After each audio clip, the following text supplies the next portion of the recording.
Hello and welcome to episode 85 of the Perth to Paisley Podcast, a podcast dedicated to Heart of Midlothian Football Club. The Jambos defeated their nearest challengers for the already secured third place in the Scottish Premiership at the weekend. And joining me to discuss Heart's victory at Tannadice against Dundee United is Mr. Daniel Mciver. How are we, Mciver? I'm doing great. So you can probably tell, listeners, from my voice that something's a bit different because I am ill. I've been ill for about a week now, hating life. So if it sounds like I'm not as enthused about everything, I'm delighted we won. Hooray, well in.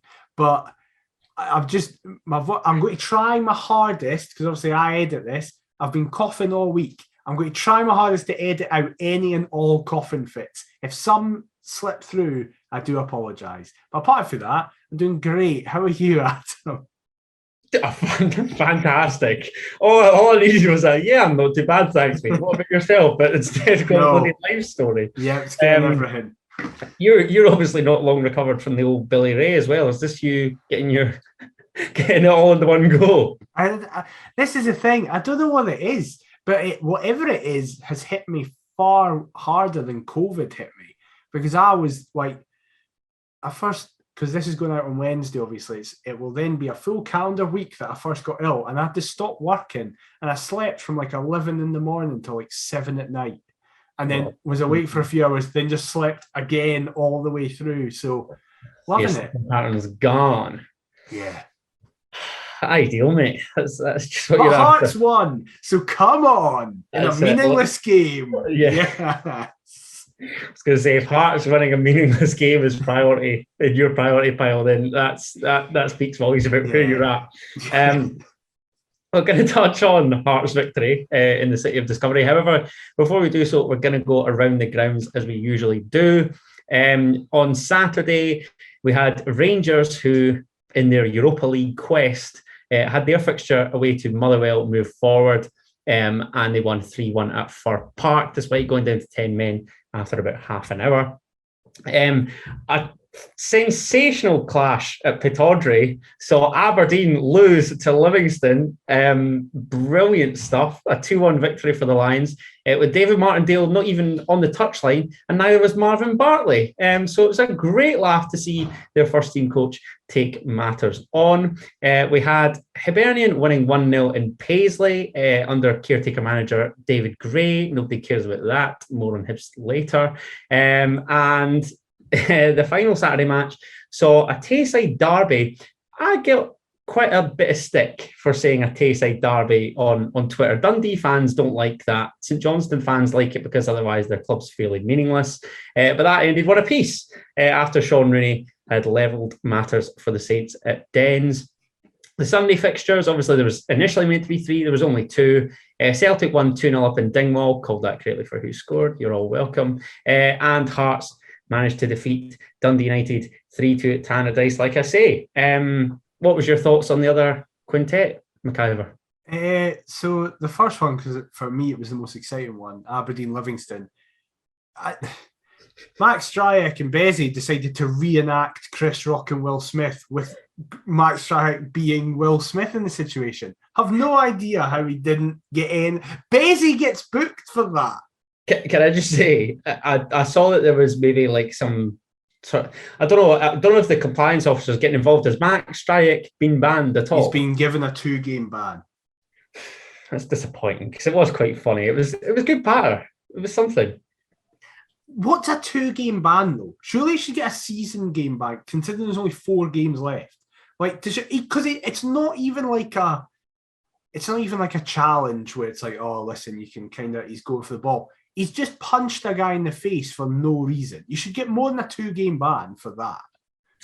He should, but then I just feel as though the SPFL have just given up on proceedings at this point. It's like 4 games. Too late in the season. Nobody gives a shit. Really gives a shit, do they? Like, had this happened in, say, October, November, we could be looking at a lengthier ban, but nah, nobody really cares. And what's like a couple grand in terms of finishing 7th or 8th? I don't know the prize money figures off the top of my head. I think to Livingston it would be pretty big though, depending maybe on where they finish. Maybe. Well, it's funny though. It's funny that Aberdeen just keep getting beat. They might get relegated. What Big a Jimbo's laugh. won one in charge so far.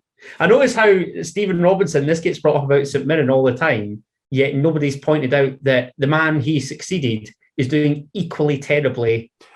I think it's because Jim Goodwin was doing very well at St Mirren, and clearly once he has his own players in at Aberdeen, he'll probably do better. Whereas Stephen Robinson just had to take over. Emmanuel Thomas, he's sort of got that leeway. It's like, and Scott Brown's another where it's just like, clearly out the door, don't want any association with Aberdeen are a club in transition. That squad St Mirren have is like the best they can get. You can't get better than that for St Mirren.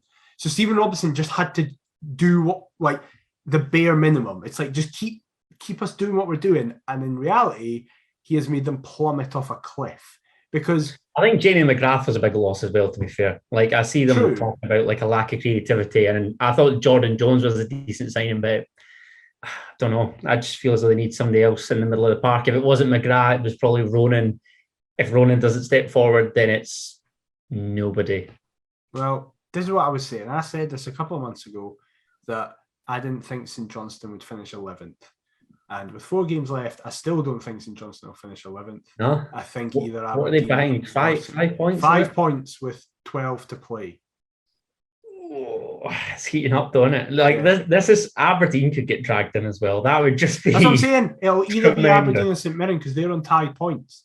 So it's only 5 points between both of them. And then Aberdeen host Dundee at the weekend, and they'll probably win that. Like, aye, but they've got to all play each other. So that's the thing. Like, if St Johnstone then beat Aberdeen, and I think it's St Johnstone, St Mirren as well. I think so. But St Mirren, I actually think St Mirren will probably finish 11th, because I can't see where they're getting any points from under Robinson. Like, they just seem to be a complete calamity. They don't even score goals. No, I mean, they do nothing. No. They do absolutely nothing. I think the world, well, more maybe Scottish football, were all St Johnstone fans at the weekend, as nobody wanted to see Mark McGee take his clothes off. Did you see, by the way, he said after the game that all the I wondered where you were going with that. Did you see that he said it all worked? He was like... Yeah, this mind game master plan. He's like, it worked because we got a draw. To be fair, I mean, Dundee, they'll be laughing with the whole PR stint. I mean, they've between that and Charlie Adams' dive, I mean, I don't think there's been a busier week in Dundee. This is the thing, right? See, when Mark McGee said all that pattern, I said it on Twitter, and a lot of Hearts fans liked and shared it. But I think it is valid. Where, like, if Cathro, Stendhal, Maloney had said anything like that, all the big media people would have been taking the piss out of him, being like, see, this is proof he doesn't know. But when Mark McGee does it, it's Mark McGee. He's just, it's just being funny what a character he is. Fuck off. He's going to get them relegated, and they're shit. And I'm delighted. Is that just because he's been involved in, like, the Scotland setup? He's just a boys. It's just a boys' club. That's all it is. And if somebody who comes in who isn't a part of that emerges, they're like, right, do everything we can to condemn them. Strachan's mate. So exactly. It's allowed. And then the Sunday games, obviously, County Celtic, very disappointing. And then Kyogo scored a header. That should get you relegated automatically if you concede a header to him. He's about 5'2". I didn't see Jota's goal, but I saw his celebration where he just kind of grabs a steward and is buzzing with the steward, and the steward doesn't really know what to do. Oh, they love an over-the-top celebration, don't they? But they're chasing down the title. Oh, shut up. I wanted to also touch on going around the grounds. The game of the Scottish football weekend was on Friday night at Rugby Park. Kilmarnock taking on Arbroath, the championship title decider effectively. The whole country, everybody wanting Kilmarnock to fail. And they grabbed a 90th minute winner to seal their return to the Premiership. Some way to do it, like. If you go to do it, get a 90th minute winner, and your goal scorer runs, and first thing he does is jump into the mascot's arms. That being said, Kelly Ware rank that first half. My goodness gracious me. I think they're going to get relegated next season. I don't think they will because of their gaffer, but I can't see. True. Like, I just feel as though the Kilmarnock rebuild will be interesting. I'm surprised that McInnes hasn't, well, again, this is just me reading within the lines, but I'm surprised that he's not chucked his hat in the ring for the Hibs gig. That's true. I don't know. He's exactly what they need. Let's speak about that. Because this happened after we... I might get slighted for that. I also wanted to say that, obviously, Kelty Hearts had already won League Two, and their gaffer's been linked with the Hibs job. But League One was won at the weekend by Cove Rangers, Sir Paul Hartley. What a man. Fantastic. Well done, Sir Paul. I do like Cove, but I like Paul Hartley. Cove, but we like Sir Paul, so well done. Well then. Right, the Hibs job. You wanted to touch on that, sorry. Fucking, so we record last week, and we're like, right, got everything sorted. Got to bash this out early, so this will be great. Exactly. We won't miss anything. It doesn't matter. And then we wake up Tuesday morning. Oh, they've actually sacked him. Remember the week before I said as a joke that if we beat them in the semi-final, I think they'll sack him. I said it as a joke. Ron Gordon's a listener to us. He takes whatever I say. Ron McCon, stay at Hibernian for as long as you can. Listen, obviously, we're Hearts fans, so we have a very different view to it from a lot of people. And people will, whatever we say, will accuse us of being biased or disingenuous and stuff like that. I think Sean Maloney should have stayed at Hibs for a long time. Both because I think we would beat them all the time whenever he's there. But secondly, and a genuine football point, you cannot employ a guy for his first job, give him 4 months in a January window where he loses his best player and then go, nah, it's no worked. Because otherwise, why appoint him in the first place? 19 games. It's mental. I know he did badly in those 19 games, right? I know the league form is poor, but again, there's two ways to look at this, I think, because had Sean Maloney been a more experienced manager, he'd have probably known that his style can wait till the summer when he's got that full transfer window and an overhaul can commence. He's still got to get results in the meantime and ultimately scrape through a couple cup games. And we alluded to Cove Rangers earlier. They've just won League One. Hibs took till extra time to get the better of them at Easter Road and only did so 1-0. The Arbroath wins probably their most impressive under Maloney, really. Mm-hmm. Like all things considered. Probably the Motherwell game. But was it? Because Motherwell went down to 10. They went down to 10 then, the minute, I mean, in terms of where you could see a potential banana skin, Arbroath sort of quietly tipped within that round to get the better Hibs at Gayfield and didn't. So I just feel as though I don't know. He had to get results, but similarly, he's got to wait to implement the playing style, and he's got to be back in the summer. And none of these things happened. None of the stars aligned, and it ultimately proved to be a managerial disaster class. Also, right, I do get what you mean when it's like, listen, he needs to get results. But let's be honest with ourselves, no matter how many Hearts fans like to take the piss out of it, they weren't going to get relegated, right? They weren't going to. So why not just write the season off and go, right, listen, this was a failure, didn't work. Jack Ross was a disaster in the first half. We got rid of him. What he said, though, was it really that bad considering he'd got them to the League Cup final? No, of course not. And Sean Maloney said, I was brought in and we were in 7th. Well, by that logic, what if they were happy with 7th, they wouldn't have made the change. You were meant to come in and ascend them up that league table and didn't. Of course, but that isn't his fault.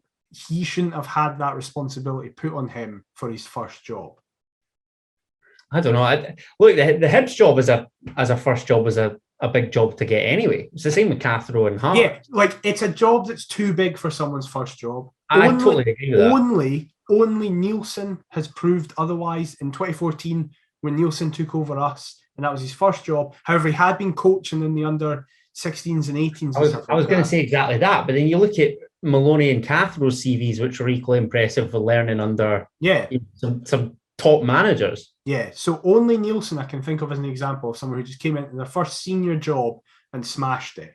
Everybody else you need to build up somewhere, and no disrespect to other teams, but Hearts and Hibs are arguably the third and fourth biggest jobs in the country.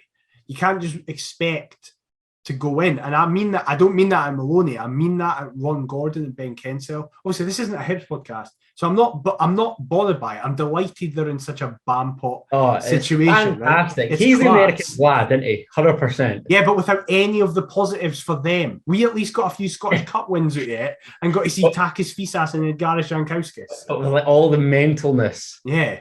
Imagine he just chucks like mega dough at it and they sign like 70 plus players on the books like we once had. That would be fantastic. Especially if the rumoured person to get the job gets the job. Let's talk about the contenders, because like we're going to come on to our match, but this, like, we're in a bit of a...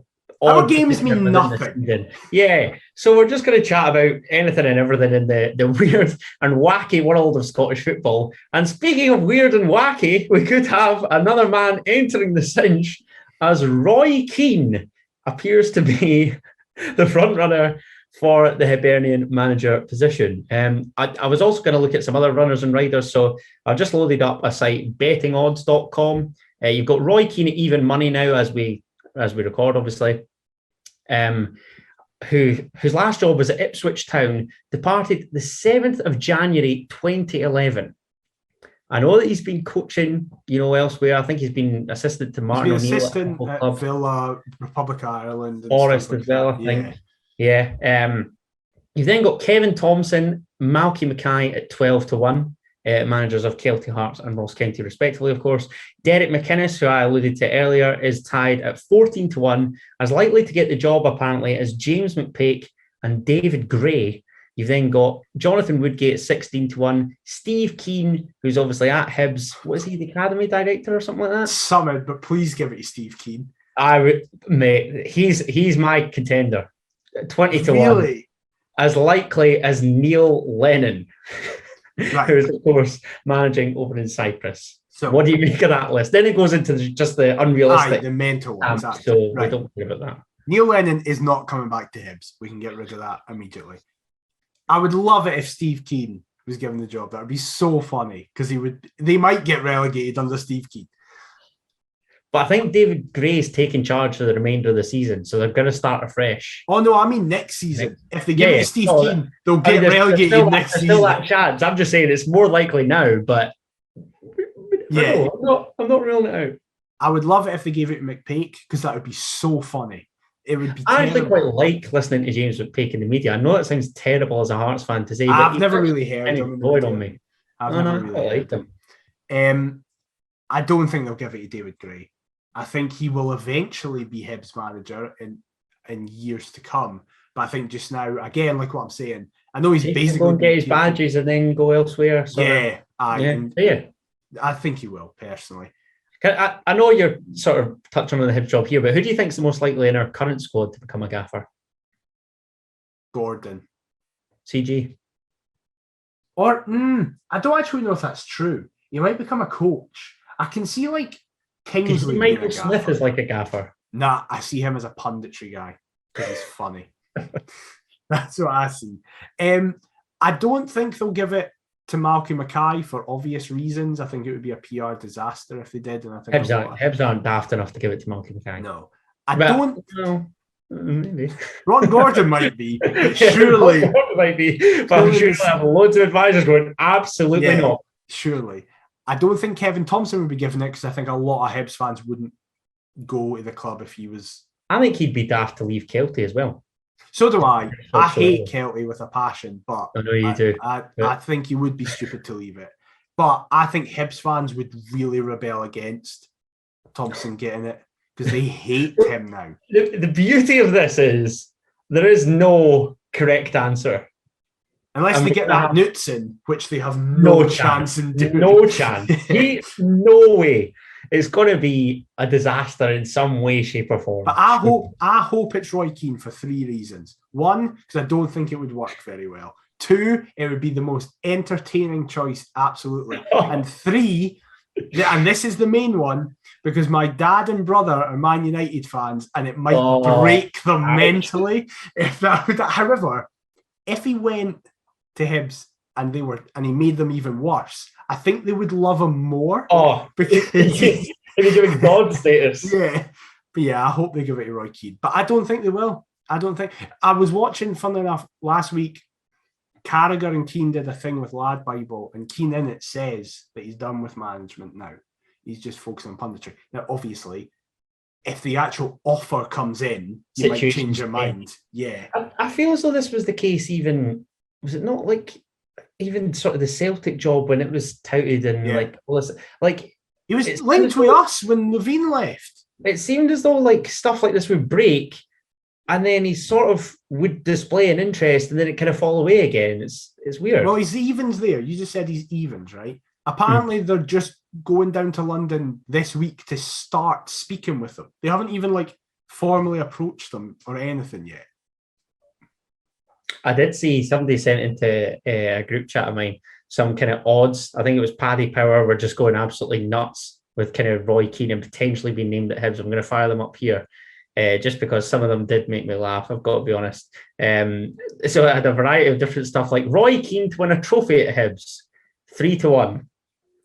Robbie Keane to join Roy Keane at Hibs as assistant, 8-1. Hibs to be relegated next season, 16-1. And Micah Richards to join Roy Keane at Hibs as his assistant. Have a guess at the price. I mean, it should be like 1,000-1, but it's going to be like 50-1 or something. 50-1's bang on. Fucking hell. They've gone down to 6-4, but interesting. Right, let's speak about Hearts because I'm done with this now. Hopefully Roy Keane gets it and next season they finish bottom of the league. Nice. Swift way to move on. I was going to touch on the United game first and foremost that you kind of said there, but there was also a story that broke last week.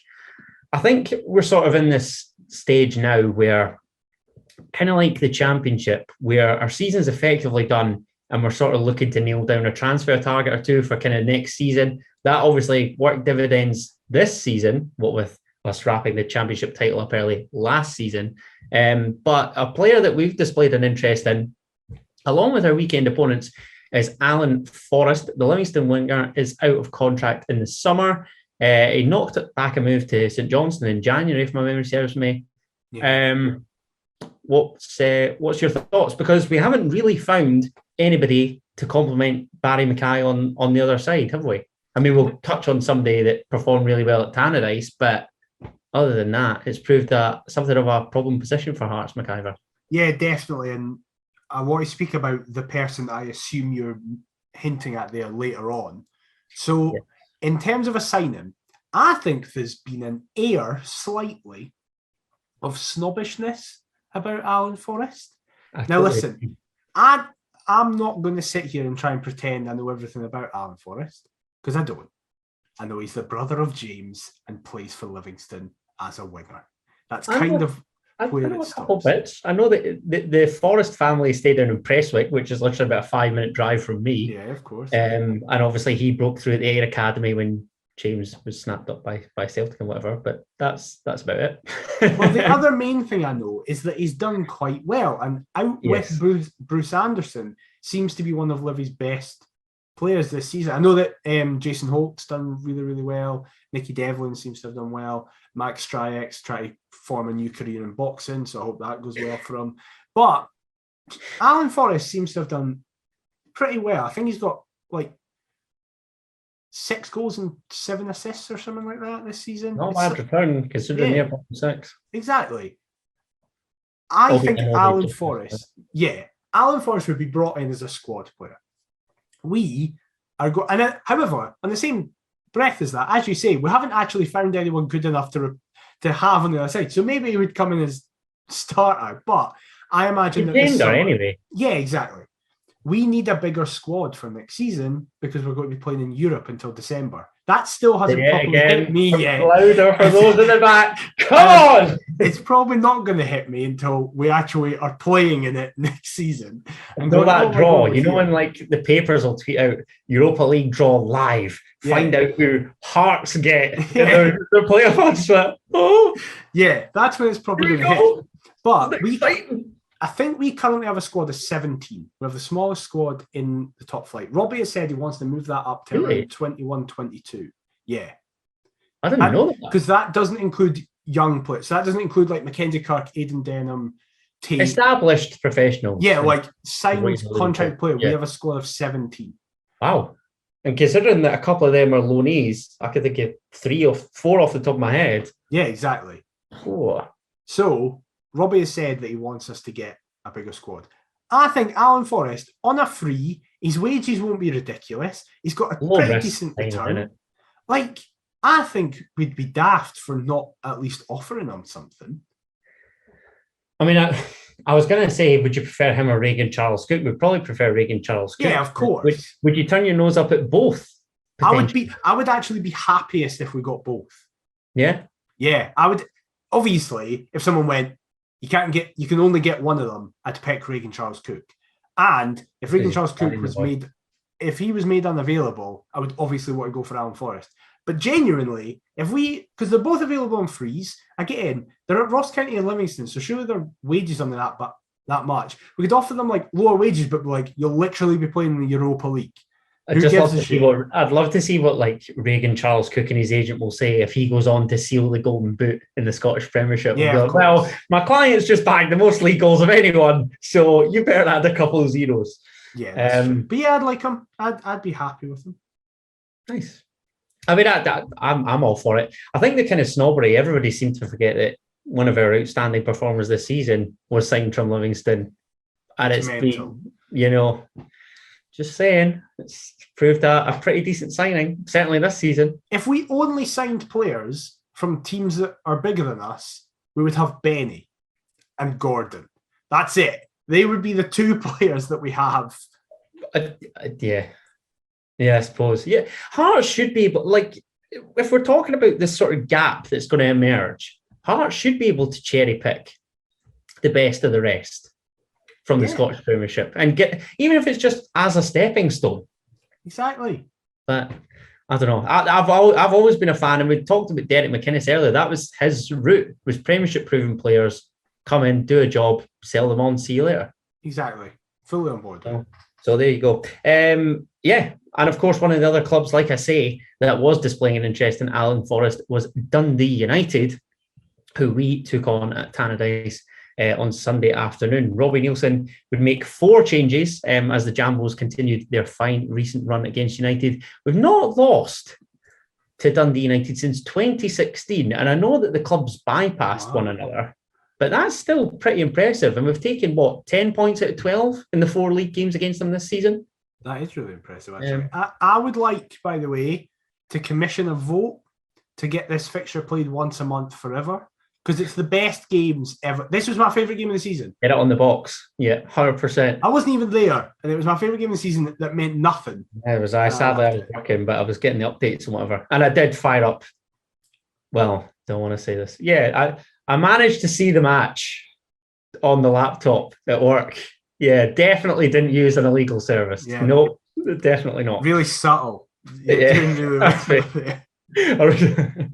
know when you just dig yourself a hole, but yeah, there's no getting out. Right, nice. 4 changes, like I said, for Hearts. Obviously, we're like the walking wounded these days.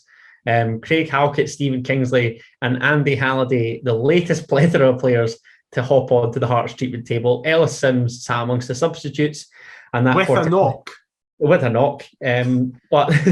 that quartet was replaced by Taylor Moore, Gary Mackay-Steven, Aaron McInnes, and Josh Ginnelly, which meant that Hearts lined up as follows: Craig Gordon in goal, back 3 of Toby Civic, Taylor Moore, and Alex Cochrane. Natty Atkinson and Gary Mackay-Steven were at right and left wing back respectively. You had Aaron McInnes joining Peter Haring in the middle of the park, with Barry Mackay and Josh Ginnelly supporting Liam Boyce in attack. What did you make of it once you'd seen the quartet of changes, mate? I was confused, as I often am when I see a Hearts team. Formation. I was like, that's a 4-2-3-1. And then Barry Anderson went, nope, it's a 3-4-3. I was like, oh, is it? Oh, okay, how? It's like Alex Cochrane's playing at a position left centre half. GMS is doing this weird thing where he plays left wing back. And see, I think for most of that game, Gino was through the middle, and Boyce and Mackay were behind him. What did you say you thought it was? Sorry, I thought it was a 4-2-3-1. Yeah, with like either Gary Mackay-Steven or Barry Mackay playing centrally. Yeah, so did I. And then it's only then when, like you say, there was talk of like, I forgot that Gary Mackay-Steven just proclaimed the fact that he wants to play at left wing back, like a couple months back against Livy in the Cup. He's obviously been out injured since, having picked up an injury at the last trip to Tannadice.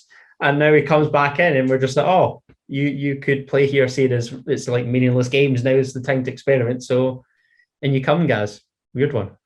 Yeah, exactly. And I think it was, for me, the biggest, I don't want to say the most important thing for me, because obviously it's still a game of league football that does technically count towards points. But there was two things for me. I was like, no one get hurt. If that was the case, I would view the day as a success. Within 15 minutes, the day was not a success. And secondly, I was really interested to see how the defence lined up, whether or not it was a 3 or a 5, whatever you want to call it, or a 4, which it finished in. The last 15 minutes was a 4. Because that, to be honest with ourselves, is our entire second string.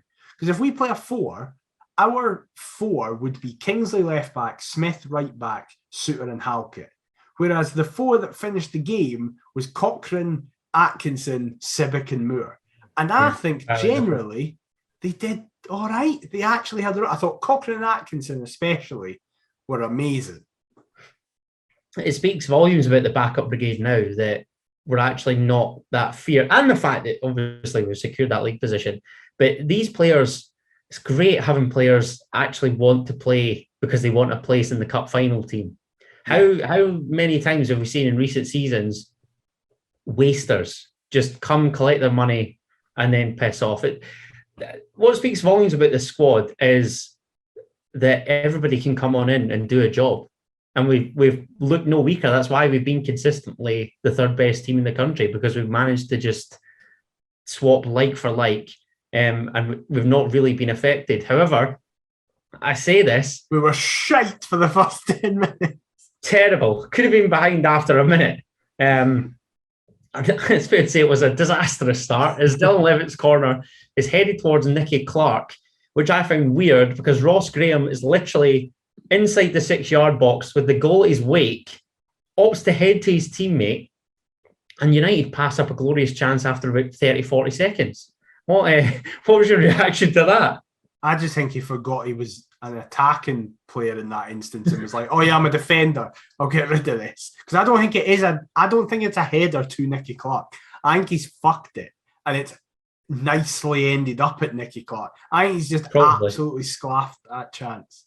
Absolute 50p. However, the young man that took the corner, I should say, was Dylan Levitt, and he would open the scoring after a pretty nice goal. I clapped it. Wow. We're just in this meaningless, don't give a shit phase. I was like, fair play, mate. That's some goal. Do it again. If I talk you through it, I mean, Tony Watt flashes one across goal. Nicky Clark looks to stab home, but Gordon denies him with a great save.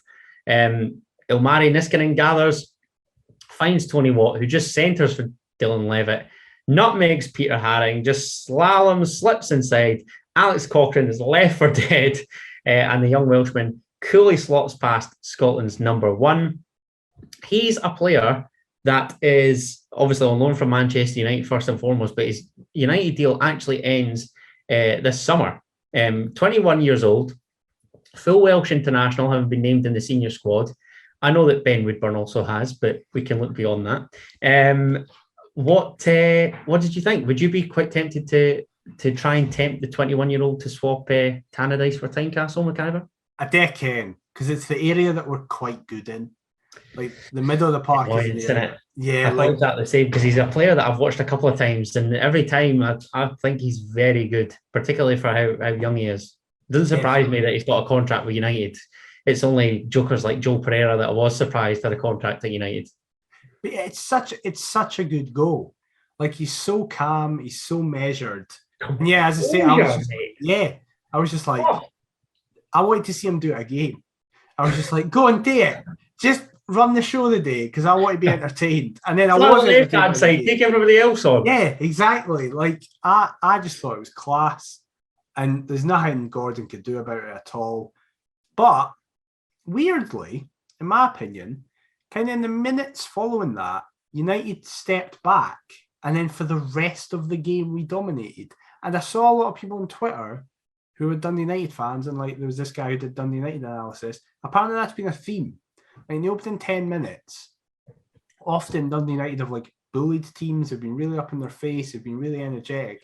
And then TC's just been happy to settle. Yeah, and then he just goes, right, take a step back, and that's allowed teams to come into the game. We've seen that recently. I was writing up on United, and they've dropped points from winning positions quite a lot. Because the Dundee derby was another where 2-0 up against the side bottom of the league, you draw 2 each. Yeah, it's very weird. Very, very weird. But no, I don't know. I think maybe as a 10, I'd quite like to see us make a move for Dylan. That's true. He could play further forward. Yeah. Because, I mean, there he shows his attacking prowess, and we need somebody to, like you said, need this bigger squad. Another freebie.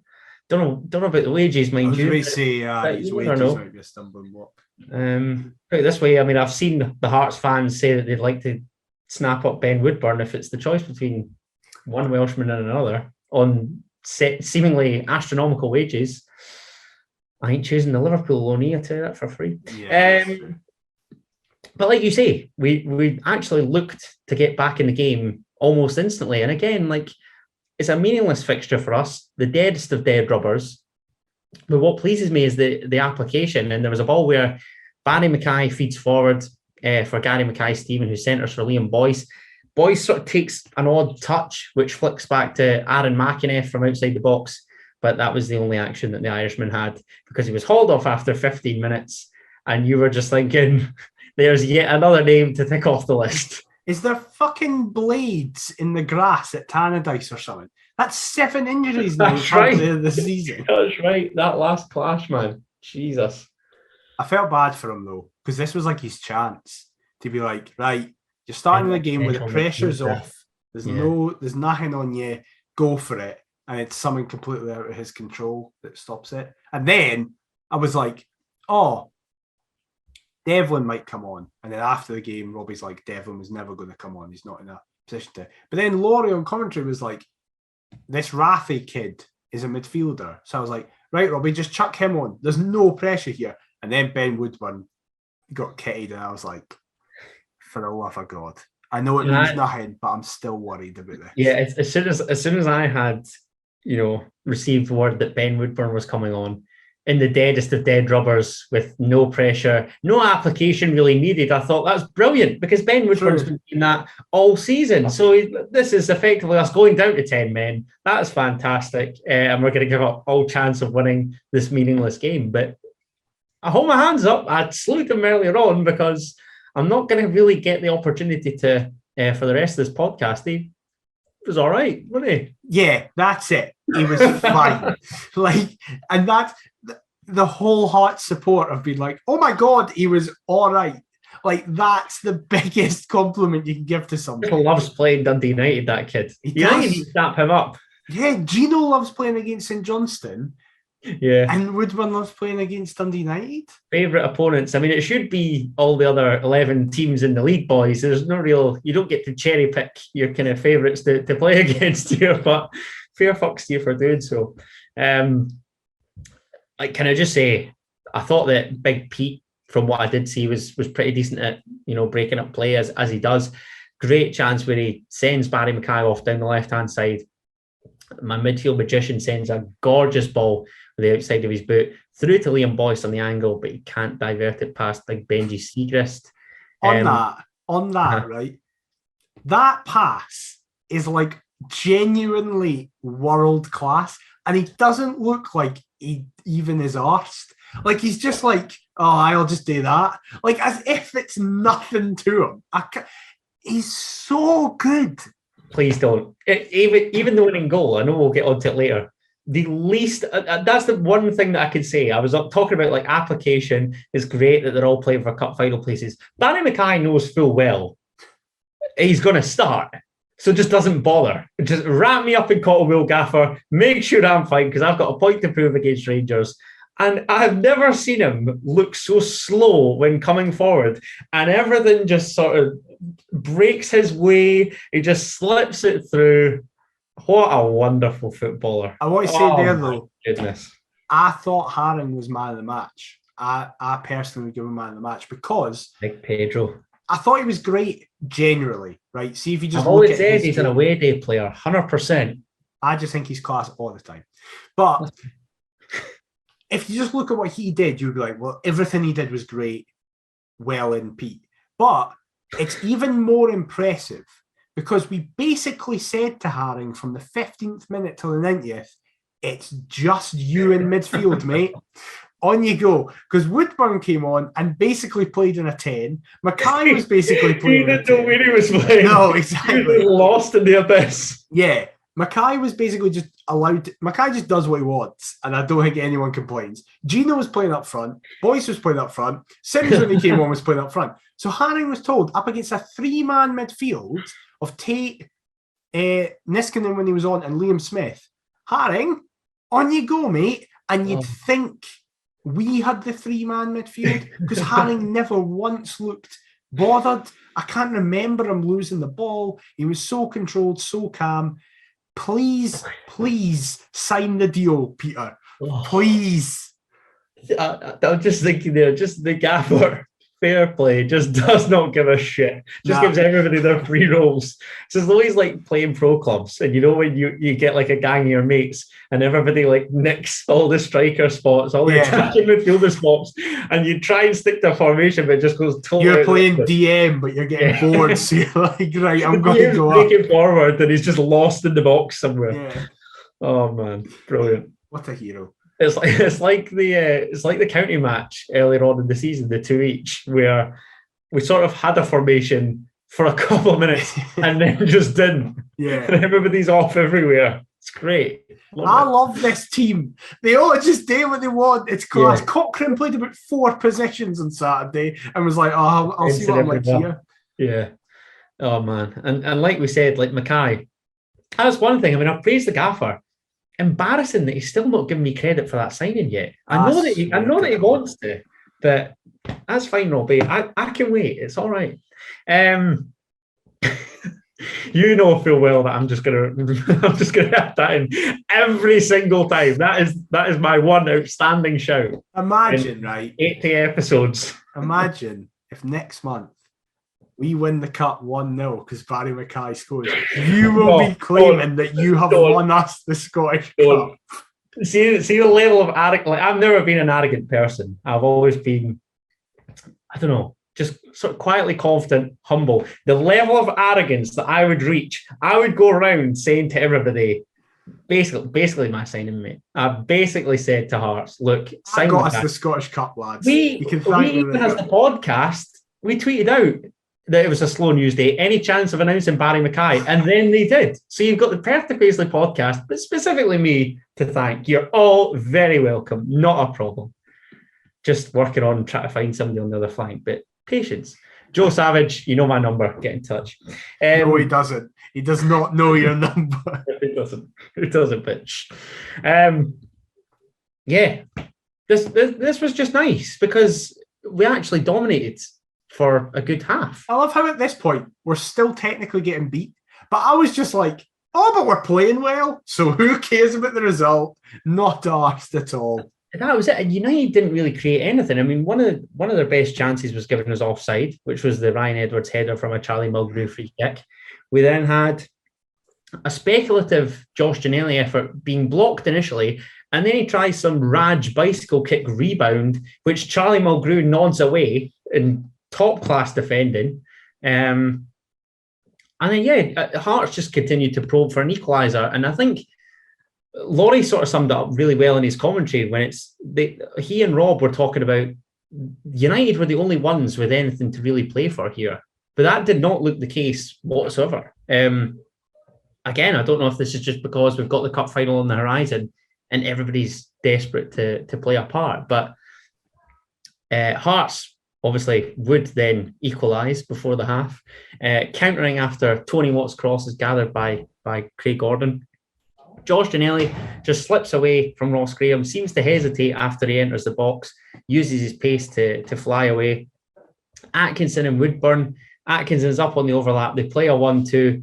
He then centres. I mean, if you're looking for a right back from Australia, we've got one. Centres for Liam Boyce to fall into the ball. Punches it in. Yeah, he punches it goalwards with his chest. No. And it's one apiece. Now, before I get your thoughts on this goal, we'd mentioned Liam Boyce's disaster class at Hampden Park, and the elite mentality that he has of he was shite, but he doesn't care because that's it done. And he firmly puts this to the back of his mind and is back in amongst the goals. Well done, Boyce, my man. I thought he also was really good on Saturday in general, especially in that, again, you just notice it in that last 20 minutes when Sims came on. He just becomes a different player when Sims is on the park. But in so much freedom, doesn't he? Yeah, absolutely. But in the 70 minutes beforehand, I thought he was really energetic. He was creating runs. He was diverting channels. I thought he did really, really well. His goal is fortunate. I genuinely do think he just punches it into the net. And I think if this was this time next season, it would be disallowed. But for me, I want to speak about Atkinson because I thought he was one of our best players on Saturday. He is so good going for. Why is he a right back? He should be a right winger. So today, as we're recording, there's been another one of those "what's your unpopular opinion about Hearts" type of tweets. And Hearts, though, these always go down really well. Yeah, exactly. Mine did actually. I couldn't believe it. It's been like the only time ever I've had a tweet that has been universally supported by Hearts Twitter. What was it again? I was like, when Liam Boyce plays well, Hearts play well. When Liam Boyce plays poorly, Hearts play poorly. He's our most important player in terms of the outfield for the system that we're working in. So yeah, I just think Hearts, though, said today that Smith is probably going to be back for the cup final. And that creates an amazing possibility that we can play a 4-2-3-1 with Smith as right back and then a 3 of Mackay, Boyce and Atkinson behind Sims. So Atkinson never needs to worry about defending because he's got Smith behind him who will do it all and he can just focus on getting assists. That's class. Yeah, there's a thought. Haring and Devlin is the 2. But then I'm thinking you're probably dropping one of Kingsley or Cochrane on the left, aren't you? Because no. You'd be going, oh no, are you saying Halkett, Kingsley, Cochrane is the rest of your back four? No, Suter, Kingsley, Cochrane, because I don't think Halkett's going to Halkett's going to make it. No. Okay. Interesting. But, of course, we're talking about all these players. And 3 of our players decided to get in one another's way prior to halftime before Atkinson eventually blazes over. No, what actually happens is Atkinson and Boyce are like doing something and Ben Woodburn's bored and is like, I'm not involved in this, and just runs and tackles them both. I'm trying to be nice to the guy. I slew him every week. Honestly. I will drive him back down the road. I will. I'll do it free of charge. Sick of him. Yeah. This was meant to be his day. And it was. Just watch him. Oh, I mean, we've had many an underwhelming loanee. He's got to be right up there. Yeah. Right up there. Yeah. I just... like, it says so much how complimentary so many people were because he put in like a 6 out of 10 performance. And it was like, it's better than a 3. He's doubled his usual level. It's like, right, yeah. Yeah, I'm sick of talking about him. Let's move on. Yeah. So we're back on level terms, obviously, going into the half. But I don't know. I feel as though United started the second half the stronger despite not really doing anything in the first. Scott McMahon sort of robbed Atkinson and he, after a poor ball from Ben Woodburn, shot corner, and looks to test Gordon from a tight angle. Hearts concede the corner, but then from there on in, I suppose, that was all United really did. Why is it that they seem to get off to such a good start and then just fall away? Because like we've had another couple of chances here. Like Gino hits the woodwork. He tries his luck after Ben Woodburn's long ball was recovered by Boyce. And then he and Cochrane link up down the left, but he drags one kind of harmlessly wide in the end. Really, really odd game, considering like we've alluded to numerous times now, United were the ones that need the points. I loved it. it was like a basketball game. Like, it was just end to end constantly, and nobody really knew what was going on. They were just doing random stuff. Like, it didn't really feel like a team game. It felt like an individual game. Like, individuals were just like, oh, I'm just going to do something now, see what happens. Speaking of doing something now, Alex Cochrane, I mean, wow, my goodness. I thought it was Stephen Kingsley was the only one that was able to play a left-footed pass out of defence. What a wonderful ball. Of course, they link up Cochrane and Ginnelly once again. Gino takes a decent first touch, actually, guides it past the on-rushing Benji Siegrist, who sort of looks to get a wee touch on it, but he coolly converts into an empty net after rounding the Swiss shot stopper. And like I say, he had numerous chances. One first half where he's denied by a brilliant block with Charlie Mulgrew, hits the woodwork in the second, drags one wide, but kept persisting and managed to put us ahead at Tannadice. He deserved a goal. It's probably one of his best performances of the season. It was a performance that was equal parts great and equal parts infuriating, because it was like, why can't you do this consistently? I know he's a winger, and wingers are inconsistent basically as part of the contract, but Barry Mackay's technically a winger and like is consistently great. So, and obviously it's just because bluntly Barry Mackay's a much better football player, but that from Gino did sum up. It was like, he's using his pace correctly, he's getting in behind, he's taking guys on, he's wanting the ball, he's looking confident. And I know that this Saturday, if he plays against Ross County, he won't be.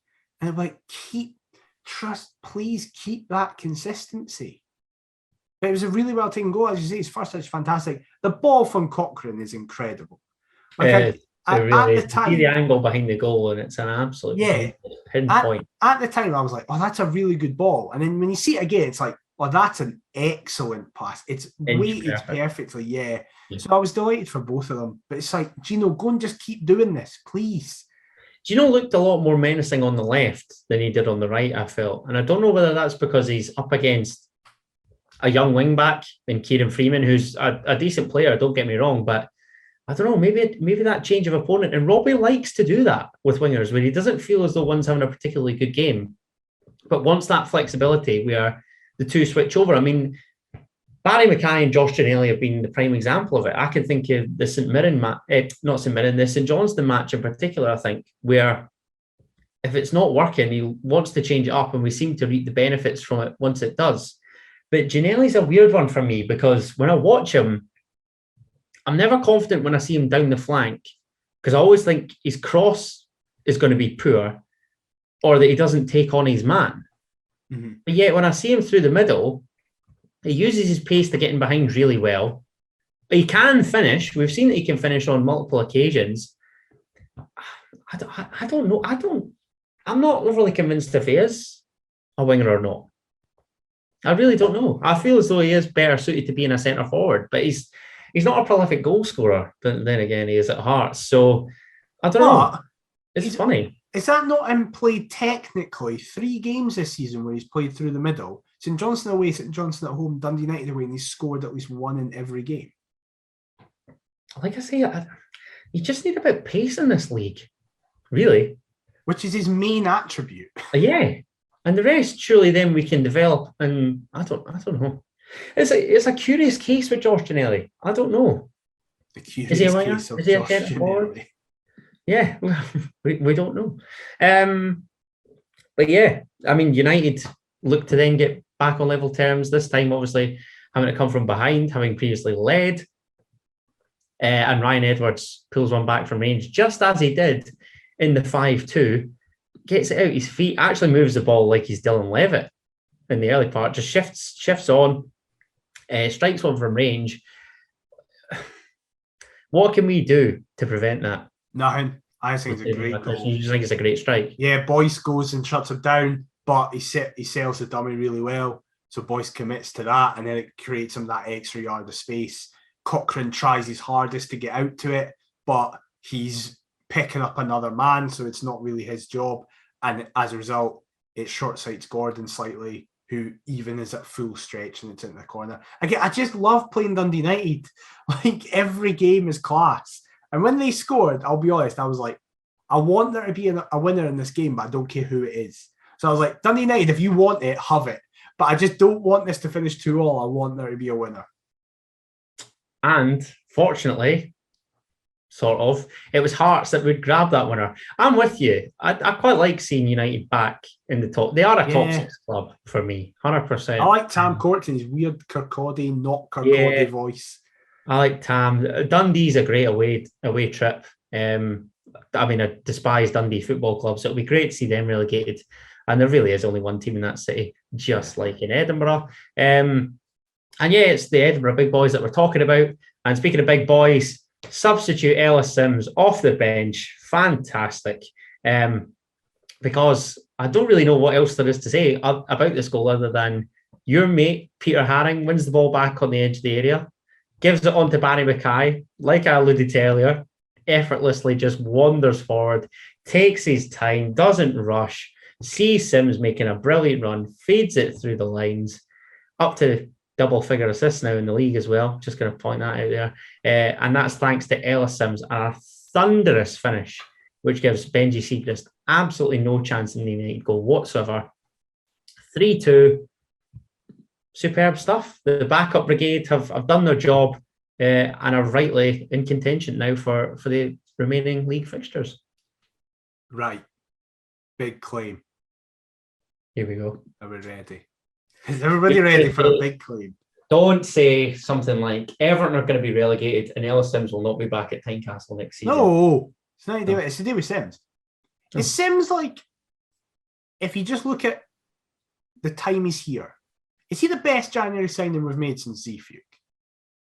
Because obviously, we signed both Suter and Boyce in the January window, and obviously they have had bigger impacts, but that's across several years. I mean, in the months following, have we ever had a signing? Now, maybe it's because they're both strikers, so I associate, like, they've both come in and scored loads of goals. But, like, the other options are like Donis Advalai and stuff like that. So, Marcel Langer. Yeah. But, like, Sims has come in and just been fucking amazing.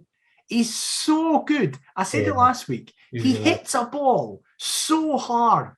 Like, and that was with his other foot. And he's apparently hurt. And he's still just like, it's all right. I've got a foot like a traction engine. And I'm just going to blitz this. I just say, like, there is not a chance he's 21. No danger. It's crazy. He is massive. Yeah, he's absolutely massive. His feet are enormous. There's not a chance he's younger than the pair of us. No way. 4 years younger than me. That's depressing. That's mid. Bye. His goal was great. And then, as you say, the biggest positive was that the backup guys got it done. And we were missing like 8 players that you would think would go into the starting lineup. I was even thinking about that when I was typing up, like, this weekend. Like, you've got Smith, Suter, Halkett, Kingsley, Benny, Halliday. McInerney is out, obviously. McInerney, potentially, but I think Robbie said it's not as serious as first. Yeah, true. Yeah, like, there's hundreds of folk out, and it's just like, oh, we're fine. We're just going to be able to keep getting results. Don't care. Just don't make excuses like, you know, certain other teams within the division. But yeah, I'm thinking back to the whole Ellis Sims and impact thing. I mean, in terms of an impact, nobody's ever going to do more in 9 games than Craig Beattie did. I mean, Ellis Sims has probably played more games for Hearts than Craig Beattie has. Yeah, he has. But I know what you're saying. It's sort of like a second half of the season. We've not had anybody that's changed the scored important goals. like Ellis Sims has. Scored important big goals. That's it. Rounds of the cup. Obviously, a winning goal here. Even he did score. Well, he scored on his first start. Yeah, it was Motherwell. Yeah, man. Got an assist in a really important league derby. Scored in the semi-final. Scored, as you say, in all other previous rounds of the cup that he's here for. Like, he's class. Just got to beg that Burnley get relegated. I know. However, my dad did make the point that even if Everton get relegated, they might not want to risk having their hopes put on a relatively inexperienced number 9. So they might buy a striker to just After get them out of the league. Calvert-Lewin anyway. Yeah. You could see that. Oh, man. I don't know. What annoys me is the fact that Burnley have sacked Sean Dyche and now they all of a sudden want to pick up points. Now they're doing well. What is that all about? A weird one. But yeah, I mean, like we say, the backup brigade have done their job. Great win for us, all things considered. I mean, it is a bit of a dead rubber, but just still good to get wins. Picking up points, exactly. And we want to carry some sort of momentum in these games with playing on the final. You know, confidence is key, isn't it?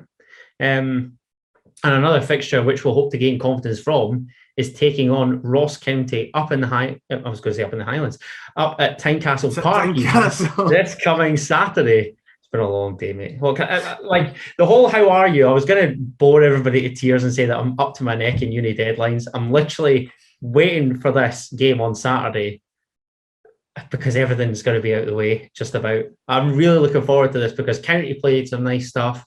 We're just picking up points willy-nilly. It's a great time to be a Hearts fan. Scott Wilson's last game, though. It's really historic. We need to win for it. I couldn't give a fuck about this game generally, but we need to win for him. We need to have Scott Wilson's last game be a win. Do you fancy us then? No. We'll be 2-0. Because they've got... Well, in fairness, this is what I said last week. I was like, Dundee United have got something to play for. They might... they're going to be up for it. But then, and in fairness, I said that the week before when Hibs came to Tynecastle. I was like, they've got something to play for. And both times it's not worked out that way at all, and we've just won. So I can't believe your pessimistic attitude. It's just as well that this squad don't have the exact same mindset. It's not pessimism. It's complete and utter do not care about the result of this. It's apathy at this point. Yeah, it's apathy, but in the best way, because it's like, do I care? I'm just going to have a lovely day. I'm going to eat my pie. Positive apathy. There's a podcast, a potential podcast title for us. Positive apathy. There we go. Yeah, that's great. But yeah, I'll be honest. I'd play the exact same team except Barry Mackay because I'm like, just completely needless to risk him at this point, Robbie. Just wrap him in bubble wrap and sit him on the bench. Is McInnes back? Do we know? No, but play like Mackenzie Kirk and Macaulay Tate and all that. Who cares? Well, I don't. You know what? Ben Woodburn bagged the last time the two teams met at Tynecastle. Let's do it again. Play him. Let's do it again. Make him captain. Who cares? Don't make him captain. Robbie, dead day that. That's too far. Score prediction? You said 2-0 County. 3-0 Ross County. 3-0 Ross County and 3 red cards. What, 3 Hearts red cards? Who knows? We'll just need to see. They could mix them a bit. Ross Callahan in a sheer rage at being back at Tynecastle. Ross Callahan's going to score a 35-yarder and get sent off in the celebrations. Conor Randall ghosting in at the back stick. Can I just say they should have taken something on Boxing Day? My goodness. There's another reason why I'm looking forward to it, because I'm not seeing County in the flesh this season. Missed both trips to Dingwall. I was at one of them. So yeah, looking forward to it. I'm feeling positive. I was going to say either 2 or 3-1 Hearts. I'll go 3-1 because I've said that a lot of the Premiership matches this weekend will end 2-1 to the home team. So I'm going to say that mix it up. Yeah, we're one of the exceptions because Reagan Charles Cook is the league's top scorer. I feel like they'll get one because they've scored in every game against us this season as well, haven't they? Yep. Yeah. So yeah, 3-1. Fair enough. Well, we will see what happens this weekend. I'm going to try and do this outro. What? Can I just say before? Obviously, we've got the weekend match. I'm also going to consider tuning in after this podcast is out. This will be released on Wednesday, and the Youth Cup final takes place Wednesday night. I think it's on BBC Scotland, so might give that a watch. But the Champions League's on, so I don't really know. But priorities. Your own club could win a trophy. Yeah, exactly. And if we beat Rangers in a final, now exactly. We did it in '98. Last time Scotland were at the World Cup as well, and we're on the brink of the World Cup. Who knows? Just saying, just throwing it out there. It's all happening. Well, as I say, I'm going to try and do this outro without a coughing fit, which I've actually managed to not have many of this podcast. You've done well. You've done very well. Thank you very much. But we hope you have enjoyed this random podcast. They're probably going to be like this for the next few weeks. All over the place. I was capping it for hosting, I've got to be honest. But up until a decent gap of nonsense. Up until the week previewing the Scottish Cup final, where we'll be back to being serious because we've actually got a game that we care about. And yeah, between both Rangers games. Yeah, that'll be like a normal episode. But until then, you've got this bullshit. Yeah, we're on the beach till then.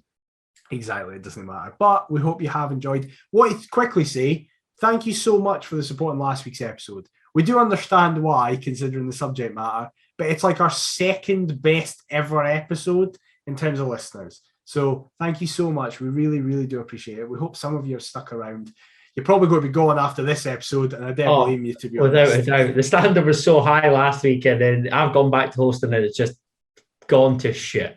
Well, if you have enjoyed it, please do give us a share on all the social medias. It's Perth to Paisley on everything, as you can see on YouTube. If you're watching, if you are, please leave a like, subscribe, and comment. It's been massively, massively beneficial to us. If you're not and you're just listening, please leave us a review on your podcast platform of choice. That massively helps us as well. If you want to get in contact with us on the email, it's perthpaisley@gmail.com.